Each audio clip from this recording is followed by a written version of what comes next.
नमस्कार दोस्तों। आज हम पढ़ने जा रहे हैं भारतीय राजनीति का कह सकते हो, भारतीय इतिहास का कह सकते हो, बहुत ही महत्वपूर्ण बिंदु या बहुत ही महत्वपूर्ण जो टॉपिक है वो है महात्मा गांधी। क्यों भारत की बात हो? क्योंकि हमारे देश के अंदर उनका जितना योगदान है शायद ही किसी व्यक्ति का हो। तो चलो आज का टॉपिक शुरू करते हैं।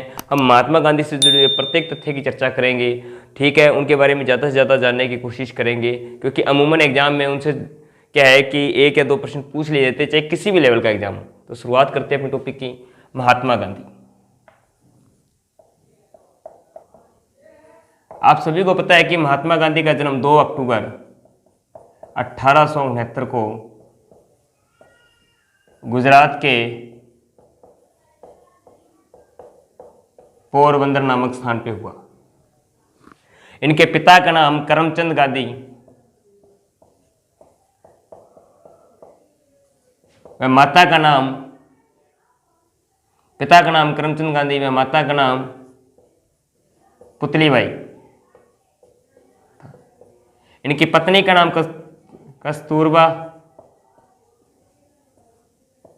गांधी। वह इनकी 4 संतानें थी, जिनके अंदर है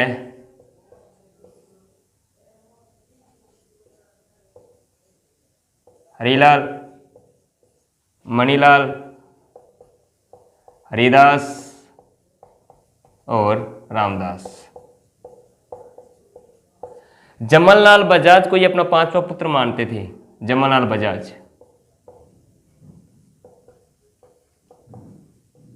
बजाज को इनका 5वां पुत्र माना जाता है।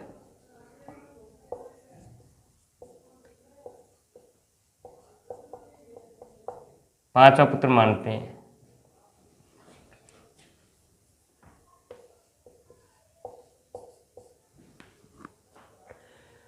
गांधी जी की जो कह सकते हो कि शादी कस्तूरबा गांधी जी से, यानी कि कस्तूरबा बाई से क्या कह सकते हो कि 13 वर्ष की उम्र में हो गई थी। 13 वर्ष की उम्र में कस्तूरबा बाई के साथ इनकी शादी हो गई थी, और 16 वर्ष की उम्र में ये क्या है कि एक संतान के पिता बन गए थे। परंतु वो एक अलग बात है कि इनकी वो संतान जीवित नहीं रही, उसकी मृत्यु हो गई थी। गांधी जी कहते हैं कि अपने मैट्रिक शिक्षा पास करने के बाद में या स्कूली शिक्षा पास करने के बाद में क्या वकालत करने के लिए 1888 में लंदन, कह सकते हो कि इंग्लैंड गए, और वहां से 1891 में लौटे। 1891 से 1893 में गांधी जी ने भारत में रहकर ही वकालत की। 1891 से 1893 तक गांधी जी ने भारत में रहकर वकालत की। भारत में रहकर वकालत की। 1893 में कहते हैं कि 1893 में केस के एक कंपनी थी, अब्दुल्ला एंड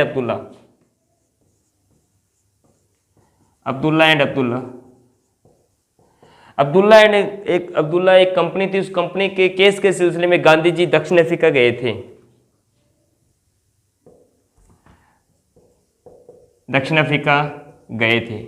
गांधी जी ने दक्षिण अफ्रीका में क्या है कि दक्षिण अफ्रीका के नवयुवकों को कहते हो कि ब्रिटिश सेना में शामिल होने के लिए कहा। जो वहां के नवयुवक थे, नवयुवकों को ब्रिटिश सेना में शामिल होने के लिए कहा, क्योंकि गांधी जी ने जो है अंग्रेजों के सहयोगी के रूप में, आपको ये जानकर हैरान होंगे कि गांधी जी ने शुरुआत में अंग्रेजों के सहयोगी के रूप में काम किया। इसलिए दक्षिण अफ्रीका के जो नवयुवक थे उनको कहा कि आप अंग्रेजी सेना में शामिल हो जाओ। यानी कि नवयुवकों को कहा कि दक्षिण अफ्रीका के नवयुवकों को कहा कि भैया आप क्या करो कि ब्रिटिश सेना में शामिल हो जाओ, ब्रिटिश सेना में। इसलिए इनको सार्जेंट कहा गया। याद रखना, गांधी जी को सार्जेंट क्यों कहा जाता है? क्योंकि उन्होंने दक्षिण अफ्रीका के नवयुवकों को क्या यानी कि ब्रिटिश सेना में शामिल होने के लिए कहा इनको, इसलिए इनको सार्जेंट कहा जाता है। इसके अलावा गांधी जी ने कहते हैं कि प्रथम विश्व युद्ध के दौरान, यानी कि युद्ध के दौरान क्या है कि गांधी जी ने बोवर व जुल्लू युद्ध में, यानी कि 2 युद्ध हुए थे प्रथम विश्व युद्ध के दौरान, यानी फर्स्ट वर्ल्ड वार, प्रथम विश्व युद्ध के दौरान, प्रथम विश्व युद्ध में बोवर युद्ध एवं जुल्लू युद्ध में कहते हैं कि बोअर युद्ध में जुल्लू युद्ध 2 युद्ध हुए थे। उस समय क्या गांधी जी ने अंग्रेजों का इनकी साथ दिया था, ब्रिटिश सेना का सहयोग किया था, इसलिए इनको बोअर पदक व जुल्लू पदक भी प्रदान किया गया और साथ में इनको केसरे हिंद की उपाधि मिली। केसरे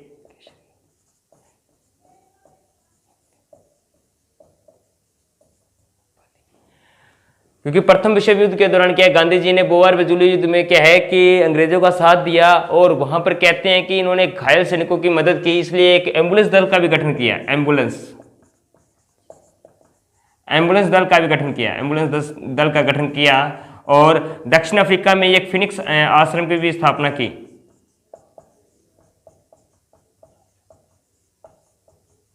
दक्षिण अफ्रीका में ही एक फिनिक्स आश्रम की स्थापना की। गांधी जी ने क्या दक्षिण अफ्रीका में क्या है फिनिक्स आश्रम की स्थापना की और एक एम्बुलेंस दल का गठन किया और दक्षिण अफ्रीका में क्या है कि द इंडियन ओपिनियन नामक यानी कि समाचार पत्र भी निकाला। और दक्षिण अफ्रीका में ही यानी कि दक्षिण अफ्रीका में क्या है कि इंडियन ओपिनियन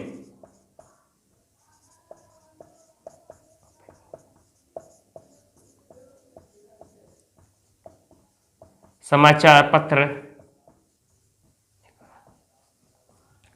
ध्यान दीजिएगा कि गांधी जी ने क्या है कि एक सहयोगी के रूप में काम किया था अंग्रेजों के साथ में। तो फिर वहां पे क्या हुआ, दक्षिण अफ्रीका के नवयुवकों को इन्होंने क्या है कि ब्रिटिश सेना में शामिल होने के लिए कहा, इनके लिए इनको सार्जेंट कहा जाता है। फिर प्रथम विश्व युद्ध बोअर व जुल्लू युद्ध हुए थे, वहां पर इन्होंने क्या है अंग्रेजी सेना की मदद की और इस कारण से बोअर पदक, जुल्लू पदक व कैसे हिंद की उपाधि मिली। इन्होंने वहां पे एक एम्बुलेंस दल का गठन किया, फिनिक्स आश्रम की स्थापना की और दक्षिण अफ्रीका में ही क्या है कि एक इंडियन ओपिनियन समाचार पत्र भी निकाला। गांधी जी के जीवन में सबसे टर्निंग पॉइंट कब हुआ था? गांधी जी के जीवन में सबसे टर्निंग पॉइंट तब आया जब उनके साथ में रेल कांड हुआ था। इसके अंदर आप सभी को पता होगा और आपको पता होगा कि गांधी जी कहते हैं कि दक्षिण अफ्रीका में एक ट्रेन में सफर कर रहे थे तो उनके पास क्या है कि वो फर्स्ट क्लास डिब्बे में बैठे हुए थे, उनके पास टिकट भी फर्स्ट क्लास डिब्बे का था।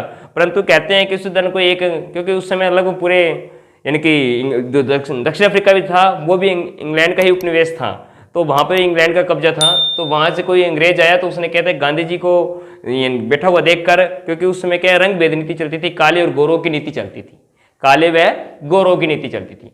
तो उन्होंने देखा कि गांधी जी बैठे हुए डब्बे में, तो उन्होंने क्या किया, गांधी जी को कहा भी आप यहाँ क्यों बैठे? तो गांधी जी ने कहा भी मेरे पास फर्स्ट क्लास का टिकट है, मैं बैठा हुआ, इसमें क्या बड़ी बात है? तो उसने कहा कि आप यू आर ब्लैक, क्या है कि आप काले हो और आप इस डिब्बे में नहीं बैठ सकते। उनको क्या ऐसा कहकर उनको क्या है कि यानी क्या धक्का मारकर बाहर निकाल दिया, ट्रेन के डिब्बे से बाहर निकाल दिया। तो गांधी जी को इस बात की बहुत ठेस लगी और गांधी जी को क्या है कि इस बात का मलाल रहा कि अंग्रेजों ने उनके साथ ऐसा व्यवहार किया।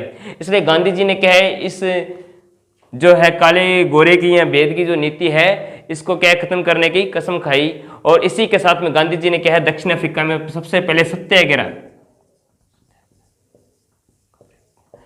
अगर आपसे कोई पूछे कि गांधी जी ने सबसे पहले सत्याग्रह का प्रयोग कहाँ किया था, तो गांधी जी ने सबसे पहले सत्याग्रह का प्रयोग क्या है कि दक्षिण अफ्रीका में किया था, क्योंकि उनके साथ ये रेल कांड हुआ था, इस कारण से उन्होंने। उसके बाद गांधी जी क्या है कि 9 जनवरी 1915 को भारत में लौट आए। उसके बाद गांधी जी 9 जनवरी 1915 को भारत में लौट आए। इस दिन हमारे भारत में अप्रवासी भारतीय दिवस मनाया जाता है, अप्रवासी भारतीय दिवस मनाया जाता है। याद रख लेना, अप्रवासी भारतीय दिवस कब मनाया जाता है? तो 9 जनवरी को, क्योंकि 9 जनवरी 1915 को गांधी जी क्या है कि भारत लौट आए थे। और गांधी जी के जो कह सकते हो कि राजनीतिक गुरु थे, उनका नाम था, राजनीतिक गुरु जो थे इनके, उनका नाम था,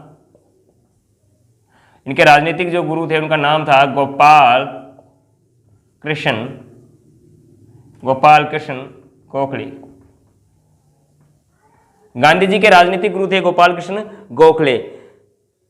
और गांधी जी ने कहते हैं कि 1916 में, गांधी जी ने 1916 के अंदर, क्योंकि 1900 कह सकते हो कि गांधी जी 1915 में तो आ गए थे, इसलिए 1916 में उन्होंने लखनऊ अधिवेशन के दौरान कांग्रेस की सदस्यता ग्रहण कर ली थी। कांग्रेस की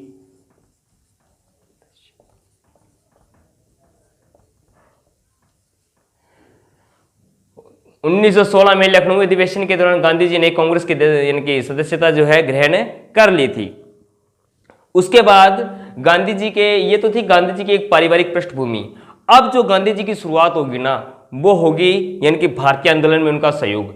ये यहाँ तक आपको कोई दिक्कत है तो देख लीजिएगा, क्योंकि यहाँ तक लगभग उनकी पारिवारिक पृष्ठभूमि और उनके जो शुरुआत यानी कि एक अलग पार्ट, अब गांधी जी के राजनीतिक जीवन की शुरुआत अब होगी आगे, जो भारत में उनका योगदान होगा प्रमुख है। मैं दोबारा 1 मिनट में इसको जल्दी से रिवाइज कर देता हूँ, आप इसका स्क्रीनशॉट ले लीजिएगा कि महात्मा गांधी का जन्म 2 अक्टूबर 1869 को गुजरात के पोरबंदर में हुआ। करमचंद गांधी इनके पिता थे, पुतलीबाई इनकी माता थी, कस्तूरबा गांधी क्या है इनकी पत्नी थी। इनकी 13 वर्ष की आयु में शादी हुई थी। इनके 4 पुत्र थे, मणिलाल, हरिलाल, हरिदास और रामदास। जमनालाल बजाज को इनको 5वां पुत्र यहाँ कह सकते हो कि 5वां पुत्र माना जाता है।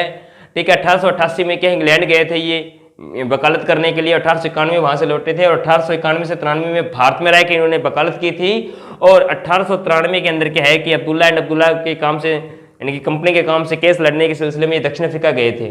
ठीक है, दक्षिण अफ्रीका में भी वहां पर जाकर उन्होंने नवयुवकों को ब्रिटिश सेना में शामिल होने के लिए कहा, इसलिए इनको सार्जेंट भी कहा जाता है। और उसके बाद में कहते हैं कि फर्स्ट यानी कि प्रथम जो विश्व युद्ध हुआ था वहां पर उन्होंने क्या है कि बोअर युद्ध, जुल्लू युद्ध, यानी कि वहां पर उन्होंने प्रथम विश्व युद्ध के दौरान क्या है कि बोअर युद्ध व जुल्लू युद्ध में अंग्रेजों का साथ, इस कारण से उनको बोअर पदक व जुल्लू पदक भी प्रदान किया जाता है। केसरे हिंद की उपाधि भी मिली थी वहां पर इनको। और वहां पे एक एम्बुलेंस दल का गठन किया था जो घायल सैनिक थे उनकी मदद के लिए। फिनिक्स आश्रम की स्थापना की थी और दक्षिण अफ्रीका में रहते हुए उन्होंने क्या इंडियन ओपिनियन समाचार पत्र भी निकाला। और इनके जीवन का सबसे ट्रेनिंग पॉइंट था दक्षिण अफ्रीका में हुआ वो रेल कांड, जहां से इनको कहते हैं कि फर्स्ट क्लास डिब्बे में सफर करने के कारण कहते हैं इनको ट्रेन से धक्का दे दिया गया था।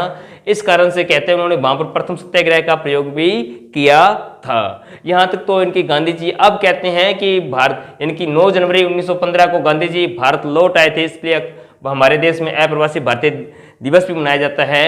और 1916 में कहते हैं कि गांधी जी ने लखनऊ में कांग्रेस की सदस्यता को ग्रहण कर लिया था। ये तो था आपका एक मुख्य पृष्ठभूमि, यानी पारिवारिक पृष्ठभूमि कह सकते हो, शिक्षा वगैरह। अब चलते हैं इनके राजनीतिक जीवन पर। ठीक है, तो यहाँ पर अगर आपको चाहो तो आप इसका स्क्रीनशॉट ले सकते हो। गांधी जी के राजनीतिक जीवन की शुरुआत होती है 1917, 1918 और 1918, यानी कि 1917 में राजकुमार शुक्ल के कहने पर ये चंपारण बिहार में आए। चंपारण बिहार में आए क्योंकि इस समय कहते हैं कि वहां पर एक 3 कठिया या गिरमटिया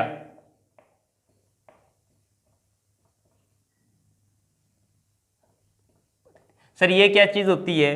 कहते हैं कि उस समय चंपारण बिहार के अंदर क्या है कि अंग्रेजों ने यह अनिवार्य कर रखा था कि जो भारतीय किसान हैं वो अपने यानी कि जमीन के 3 हिस्से पर यानी कि तीसरे हिस्से पर यानी कि पूरी जमीन के तीसरे हिस्से पर क्या है कि जो नील की खेती करेंगे। तो नील की खेती करना अनिवार्य था। उस समय नील की कीमत ज़्यादा नहीं थी। फिर दूसरी बात है, नील की खेती करने के कारण कहते हैं कि जहाँ पर जिस स्थान पर नील की खेती होती थी उसके बाद ही वो ज़मीन क्या है उपजाऊ नहीं रहती थी। इसलिए क्या है किसान इस चीज़ का विरोध कर रहे थे और अंग्रेज उनकी बात मान नहीं रहे थे। इसलिए गांधी जी को क्या है कि राजकुमार शुक्ल ने बुलाया स्पेशल, क्या साहब आप यहाँ आओ और हमारा जो ये आंदोलन चल रहा है इसको सफल बनाओ। तो गांधी जी ने कहते हैं कि सबसे पहले भारत में जो है चंपारण आंदोलन से शुरुआत की। अगर आपसे कोई पूछे कि भारत में उनका पहला आंदोलन कौन सा था तो चंपारण बिहार में, जिनमें क्या है कि गिरमिटियाँ या 3 पत्ती जो है नील किसान है उनसे जुड़े हुए हैं। ठीक है, उनकी मदद की। आंदोलन गांधी जी ने यह आंदोलन सफलतापूर्वक यानी कि कह सकते हो कि समाप्त किया। उसके बाद में गांधी जी का दूसरा आंदोलन था खेड़ा आंदोलन जो गुजरात में हुआ था। उसके बाद दोनों के दोनों आंदोलन गांधी जी के गुजरात में हैं। ठीक है, इस आंदोलन को भी गांधी जी ने क्या है कि सफलतापूर्वक समाप्त किया। उसके बाद में अहमदाबाद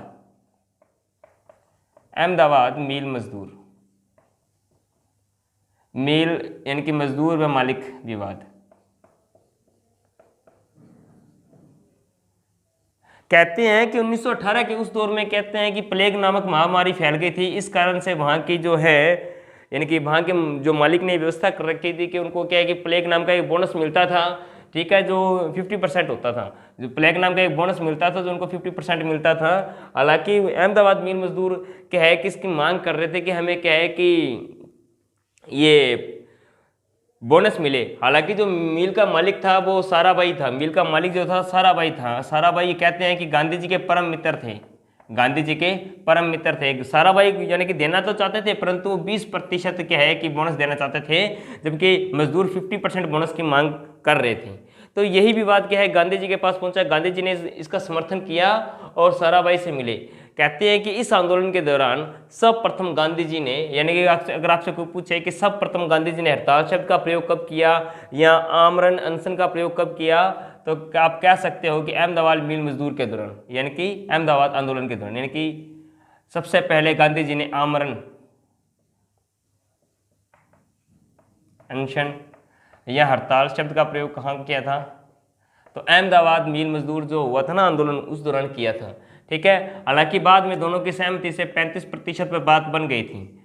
गांधी जी ने कह दिया था, यानी कि गांधी जी बीच में आए थे, इस कारण से कहते हैं कि अहमदाबाद जो मिल के जो मालिक थे और गांधी जी क्या है, बीच में आगे आने के कारण क्या है कि 50% बोनस मांग रहे थे, जबकि वो 20% दे रहा था। हालांकि दोनों के बीच में सहमति करवाई और 35% बोनस देने के लिए वो तैयार हो गए थे। तो ये शुरुआत के 3 आंदोलन होने के कारण गांधी जी के है कि एक तरीका बहुत ज़्यादा फेमस हो गया, बहुत ज़्यादा लोग उनको जानने लगे जगह जगह के, ये यार गांधी जी ठीक है, जहाँ जाते हैं वहीं आंदोलन करते हैं और कामयाब हो जाते हैं। तो इस कारण से गांधी जी के क्या है कि काफ़ी पब्लिसिटी होने लगी, हर कोई उनको जानने लग गया, पहचानने लग गया। ठीक है, अभी जो है यहाँ तक गांधी जी के जो यानी कि 18 में 3 आंदोलन हुए थे, यहाँ तक गांधी जी की यानी कि प्रसिद्धि बहुत ज़्यादा हो चुकी थी। इसी दौरान क्या है कि हमारा जो भारत में और भी क्रांतिकारी आंदोलन चल रहे थे। ठीक है, मैं उन आंदोलन की चर्चा नहीं करूँगा, अपने सिर्फ गांधी जी के बारे में पढ़ेंगे, उनकी चर्चा अपने अगले नेक्स्ट वीडियो में करेंगे, या कह सकते हो नेक्स्ट क्लास में करेंगे अपने सिर्फ, क्योंकि गांधी टॉपिक ही बहुत बड़ा है। तो इसके अगर मैं उन चीज़ को इंक्लूड करूँगा तो ये टॉपिक काफ़ी लंबा चला जाएगा, तो इसलिए अपने सिर्फ गांधी जी के ही चर्चा करेंगे। गांधी जी का कह सकते हो भारतीय स्वतंत्रता में क्या योगदान है, उसके बाद में अपने जो है जैसे कि जलियांवाला कांड है, काकोरी कांड है, या कह सकते हो कि रोल्ट एक्ट है, जितने भी आंदोलन उनकी चर्चा अपने बाद में करेंगे। तो अभी क्या हुआ जी, 1920 के दौरान क्या है कि गांधी जी ने एक आंदोलन किया था, सबसे बड़ा आंदोलन कह सकते हो आप, जिसको आप कह सकते हो कि असहयोग आंदोलन। 1900 यानी कि असहयोग आंदोलन। असहयोग आंदोलन हुआ क्या था सर? असहयोग आंदोलन के 3 कारण थे। असहयोग आंदोलन क्यों हुआ था सर? असहयोग आंदोलन के 3 प्रमुख कारण थे। नंबर 1 कारण था जलियांवाला बाग हत्याकांड। दूसरा कारण था इसका जलियांवाला बाग हत्याकांड। दूसरा कारण था इसका रोल्ट एक्ट। और तीसरा कारण इतना खास नहीं है, फिर भी इसको मानते हैं, खिलाफत आंदोलन। परंतु मुख्य रूप से ये 2 कारण थे, सबसे ज्यादा ये कारण माना जाता है इसको। अब हुआ क्या जलियांवाला बाग हत्याकांड में, ठीक है, आपको सभी को पता है, बाकी इसका मैं अलग से वीडियो बनाऊंगा, तब ये सारे राजनीतिक जीवन के हैं, ये अपने सिर्फ गांधी जी के बारे में पढ़ रहे हैं। आपको सिर्फ इतना याद रखना है कि जलियांवाला बाग हत्याकांड, रोल्ट एक्ट और खिलाफत आंदोलन, इनके कारण क्या है कि असहयोग आंदोलन की शुरुआत हुई थी। और इसकी शुरुआत कैसे हुई थी सर? कह सकते हो कि सितंबर 1920 में कांग्रेस ने क्या है कि एक असहयोग आंदोलन की नींव रखी, यानी कि कह सकते हो कि एक ये कहा कि प्रस्ताव रख दिया सितंबर 1920 में कांग्रेस ने, सितंबर 1920 में कांग्रेस ने असहयोग आंदोलन का प्रस्ताव रखा। सितंबर 1920 में कांग्रेस ने असहयोग आंदोलन का प्रस्ताव रखा। ये इसके लिए एक विशेष सत्र बुलाया गया था, एक विशेष सत्र बुलाया और इसको क्या है कि रखा गया, विशेष सत्र लगाया। हालांकि वार्षिक सम्मेलन होते थे, परंतु ये विशेष सत्र बुलाया गया था।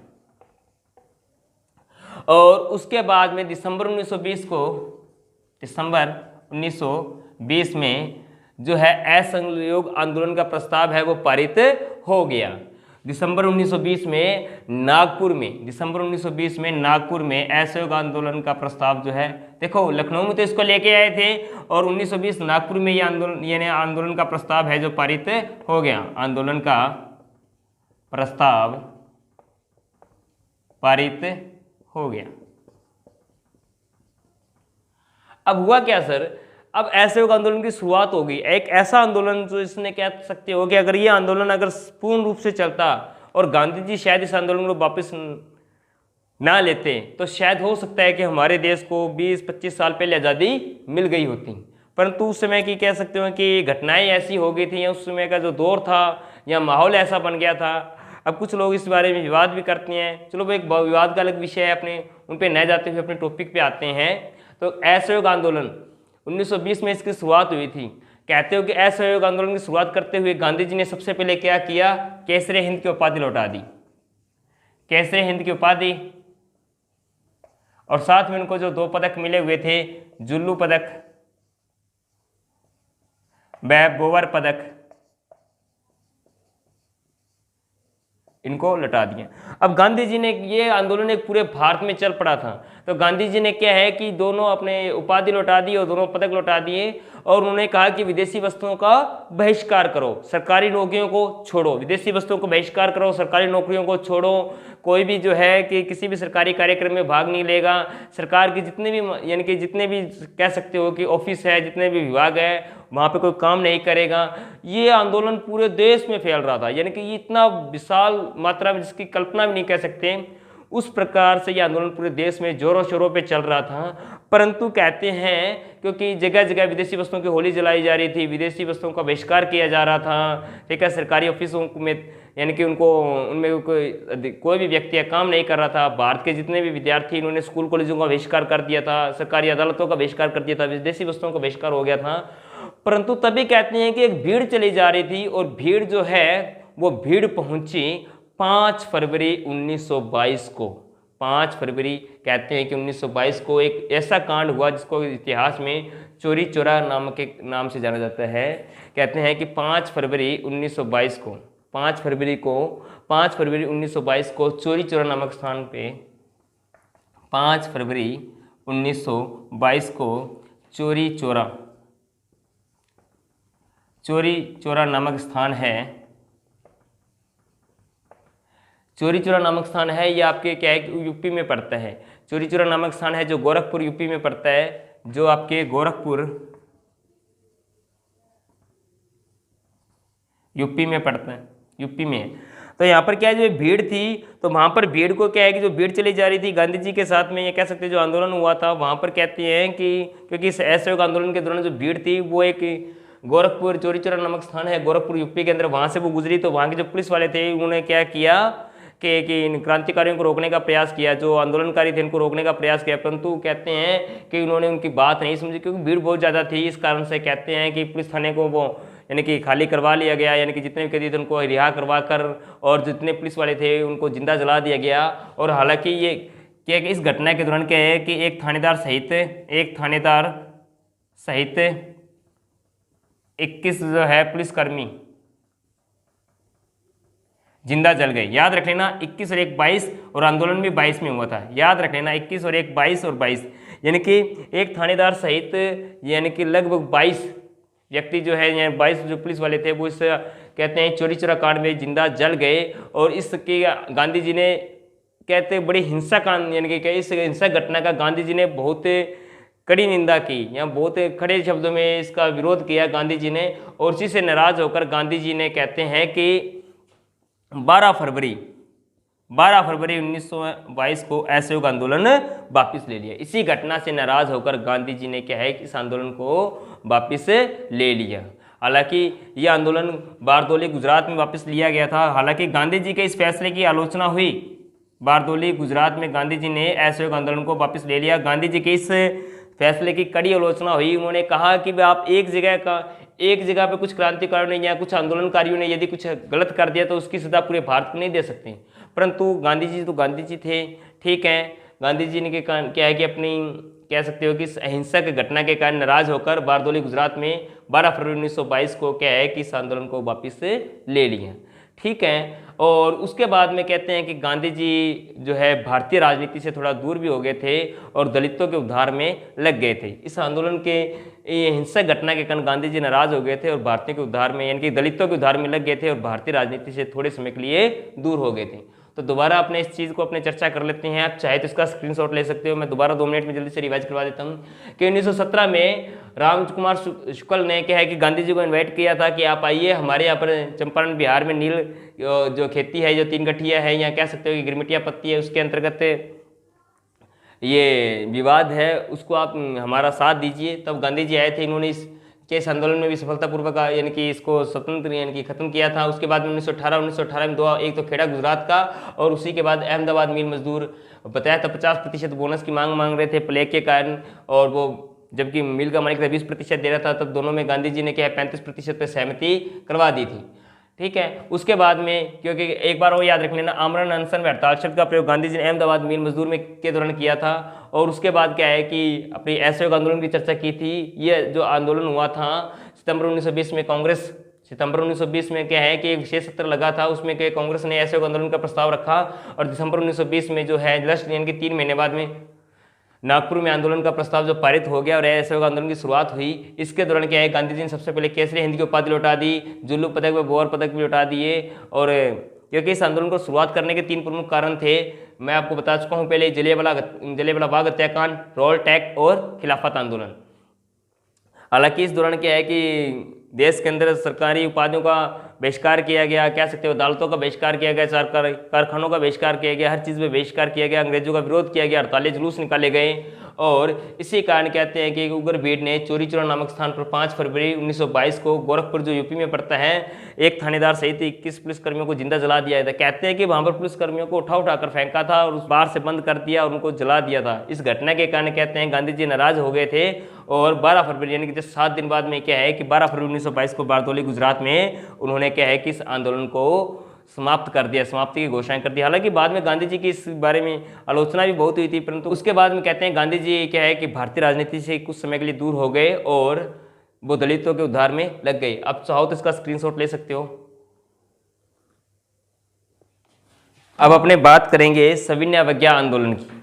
अब गांधी जी का एक दूसरा आंदोलन है सविनय अवज्ञा आंदोलन, अपने गांधी जी के उस आंदोलन की बात करेंगे।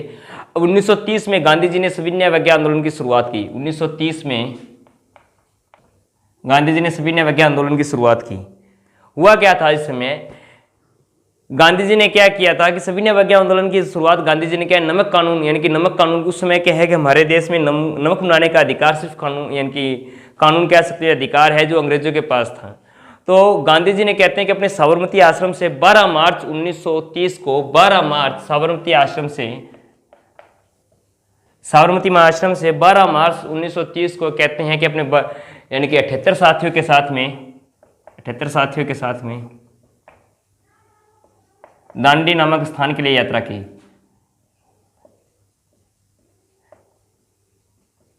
दांडी नामक स्थान के लिए यात्रा की, इसको दांडी मार्च के नाम से भी जाना जाता है।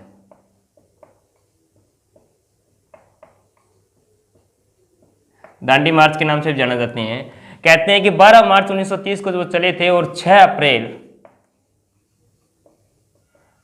1930 को गांधी जी अपने 78 साथियों के साथ में, यानी कि हालांकि शुरुआत तो 78 साथियों के साथ में की थी उन्होंने, परंतु कहते हैं कि ये भीड़ लगभग हजारों की संख्या में पहुंच गई थी, क्योंकि जहां जहां से गांधी जी चलते रहे उनके साथ में भीड़ जुड़ते गई। क्योंकि गांधी जी ऐसे शख्सियत थे, लोग बिना कहे उनके पीछे चल पड़ते थे। उनका व्यक्तित्व ऐसा था कि बिना कुछ सोचे समझे उनके पीछे चले जाते थे।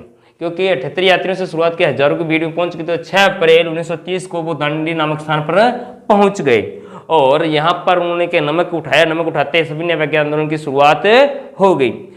गांधी जी ने ये जो यात्रा की, इतिहास की सबसे तेज यात्रा मानी जाती है, यानी कि सबसे तेज पैदल यात्रा मानी जाती है। इसको इतिहास की सबसे तेज पैदल यात्रा भी मानी जाती है। और सुभाष चंद्र बोस ने गांधी जी के दांडी मार्च की तुलना नेपोलियन के पेरिस मार्च से की है। सुभाष चंद्र बोस ने ये क्वेश्चन कई बार पूछा भी जाता है, सुभाष चंद्र बोस ने दांडी मार्च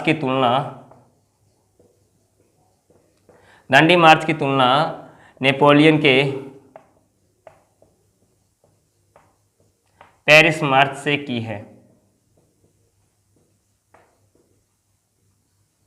ठीक है, अभी इसी बिंदु को अपने कल पढ़ेंगे। जो भी ये बिंदु है इसके बारे में अपनी बाकी चर्चा करेंगे कल। तो मिलते हैं नेक्स्ट वीडियो में। जय हिंद, जय भारत।